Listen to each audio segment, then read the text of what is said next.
The fragile truce between Israel and Hamas has expired. Sirens have been heard over Gaza and southern Israel, and Israel's defence forces say they've resumed combat in Gaza. Let's go right to our Middle East correspondent, Alistair Bunkle, who joins me now from Jerusalem. Ali, good morning to you, but bad news. To what extent was this bad news expected, and how bad has it been? Fighting has already resumed?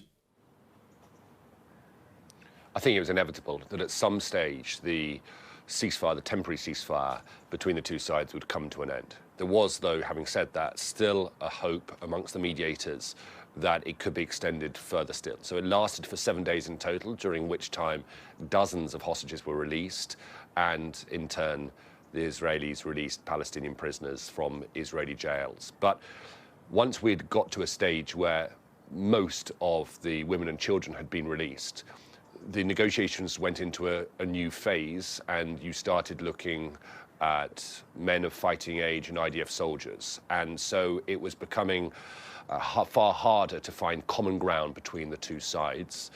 And of course, Hamas would have wanted a far greater price to release any IDF soldiers they have captured. We understand that Hamas did not provide, or were told through Israeli media that Hamas did not provide Israel with a list of hostages to be released later today.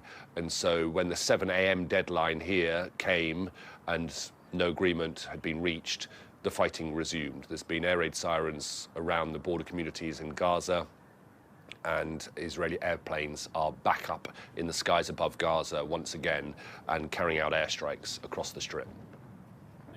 Ali, there's been a lot of meetings and conversations between Western world leaders and Israel's leaders in recent weeks, some of them public. The president of the US tweeted about the topic a couple of days ago. Of course, some of it behind closed doors. Secretary Blinken's been in the region of late. Do you think Israel has taken on board some of the messaging, some of which we've seen, some of which we don't know, about what fighting is seen as legitimate from this point on? Yes, partly because I think they'll have to. They do need American backing. They're not going to lose American support completely, but if they don't heed Washington's warnings about having a more targeted, more precise plan for the next phase, when we talk about the next phase, we really mean southern Gaza. If they don't heed those warnings and, I'm sure, friendly advice, then I think US opposition will grow to an extension of this conflict. And so what the Americans have been saying, at least in public, is that they must be much more careful about operations in the south. You cannot have a widespread bombing campaign like they did in the north.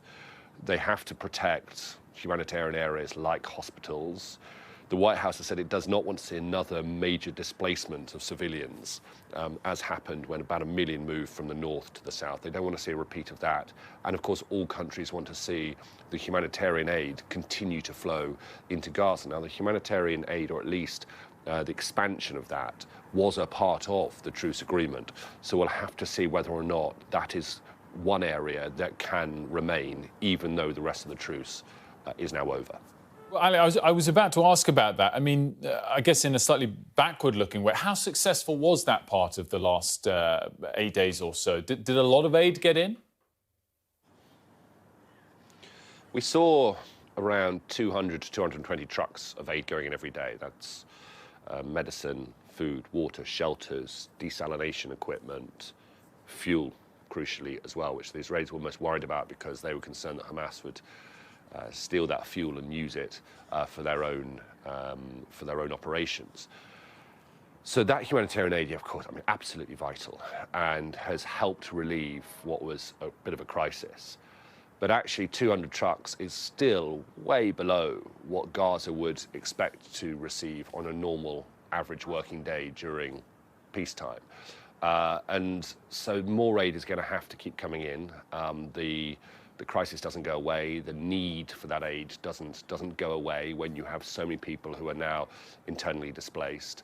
And so I'm sure that even if the fighting resumes, there will be mediation going on to make sure that the aid flow continues. Ali Bunkle, as always, thanks so much. We'll be back out with Ali throughout the morning here for any updates as and when